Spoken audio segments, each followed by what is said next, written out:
stocks are confusing and arguably it's a collective agreement. Like you have all these numbers, charts, predictions. It's just the headphones, it's just a big mess. And the same goes for TF2 if you actually think about it. Picture this, one game you're goofing it out with other like teammates in like the spawn room for example, and literally the next server you join is a hectic pub lobby. The amount of connections you can make with TF2 and stock market as a whole is pretty abysmal. So hey, why not explaining using various TF2 elements? For starters, one are stocks. And for the sake of this video, let's say a stock is like you playing soldier in TF2. And of course, not to confuse it with default weapons or anything. But to get a better perspective of this situation, imagine yourself in a regular game sesh with the boys. You know, you're pushing the payload for example, and the enemy team is trying to back you off the cart. Every single rocket you fire off towards an enemy, or in this case, every dollar you invest, is a calculated risk. You're launching rockets, hoping one of them connects and earns you a kill, or in this case, can be called a return on investment. Of course, not every shot will land, which will affect your stock to some measure, but then again, you might get some splash damage on someone, which is great short term, but that also goes for you if you hit yourself like a dummy. He's just looking at me. And by that I mean whenever you take damage, your stock portfolio gets drained, and we all know what soldier can do.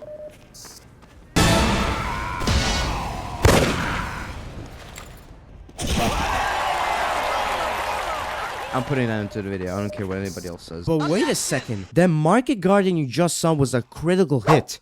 Which means... Big investment, big money, big money. Okay, that was a guaranteed crit you just saw. Well, what about random ones? Oh, they're basically like market booms. Imagine you're firing away, minding your own business, when suddenly a random crit hits. And believe it or not, your stock value triples overnight. Now, when you ask the question, is the stock market really random? Well, it depends on who you ask. There isn't really a way to determine whether the changes in like stock prices are gonna make someone a multi-millionaire, for example, or make the next person homeless. But if anyone's up for that debate, feel free to start one in the comment section. With that achieved, you can live the life of leisure that you want. That is, if you can predict him. Unless you're a cheater, of course. Those exist too. Obviously, you can't sit there waiting for one and do nothing. You might be a detriment to the team and might as well get vote kicked. You have to keep firing shots and reloading, or in this case, keep investing, and hope that one of them turns into a worthwhile dopamine hit. Wait, hold your horses. That's a pyro main with 8,000 hours on the game. He just single-handedly deflected all your rockets. You died to pyro as a soldier, something doesn't add up. Yeah, of course it doesn't make fucking sense. Skill issue.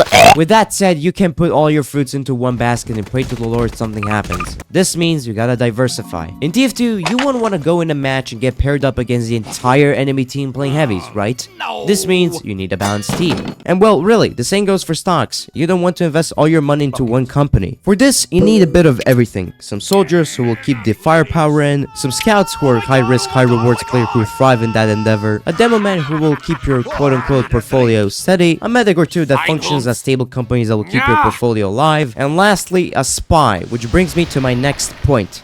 Oh, this just reeks of backstabs. Risk taking. This just reeks of backstabs. This just reeks of backstabs. Oh lord!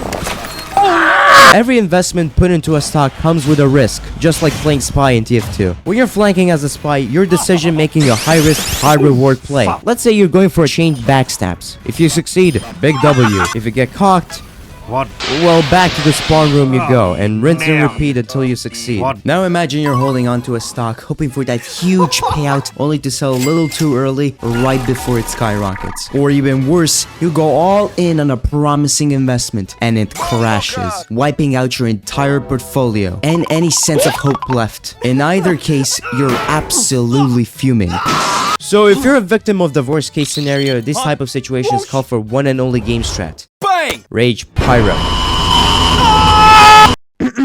Now, emotions play a huge role in stocks, and you cannot let them control your decisions. Now, considering we're in the worst case scenario, aka you're mad, you start WM1ing everywhere, hoping to burn every single one of them down, to which no avail. A random sniper takes you down and taunts you like a little bitch. So really, don't let your emotional decisions burn up your portfolio. No pun intended. In times of distress and panic, remember the following acronym.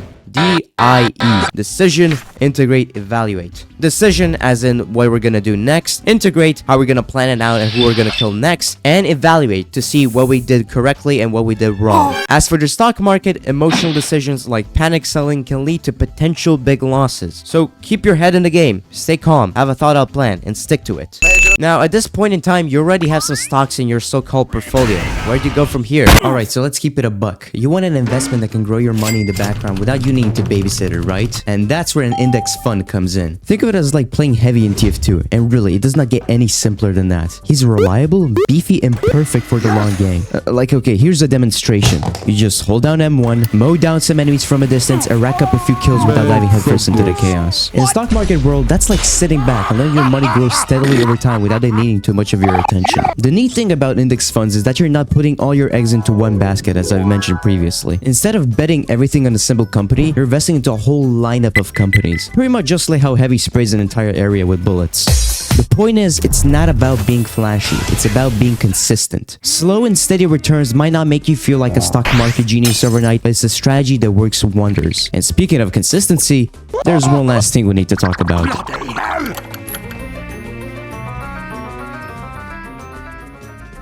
Dividends.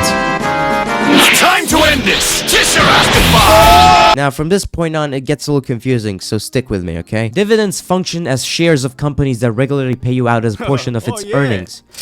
Now, you can't really explain it in TF2 terms, so let me get a little creative, okay? Dividends by themselves is like Boston Basher turned on its head. Instead of taking bleed damage every time you miss a hit, you're instead being healed with money. Wait, what the fuck? Think of dividends as payments companies make to their shareholders from their profits. So basically a reward for holding onto a piece of company. Simple as that. Now, some investments like ETFs, and think of the S&P 500, can also pay dividends. Now picture this. Imagine an ETF as the Australian weapon in TF2. It looks shiny and grabs people's attentions, but really, it works like any other investment. Just like how an Australian weapons appeal can spread across the entire team, an ETF spreads your investment across many companies, reducing risk but still offering steady returns. And yes, we absolutely cannot forget the probability of getting pocket medics up your ass from the Australian pheromone release. With all of what I've said previously, I think we packed up the knowledge needed for you to venture into the stock market sphere. But really, life is all about learning. But what will you invest into next? Remember, your financial security might as well be on the line with this. Lastly, if you did enjoy this video, drop a like and subscribe. And hey, while you're at it, go check out my other socials, because really, it gets crazy over there. As always, have a good one. Peace.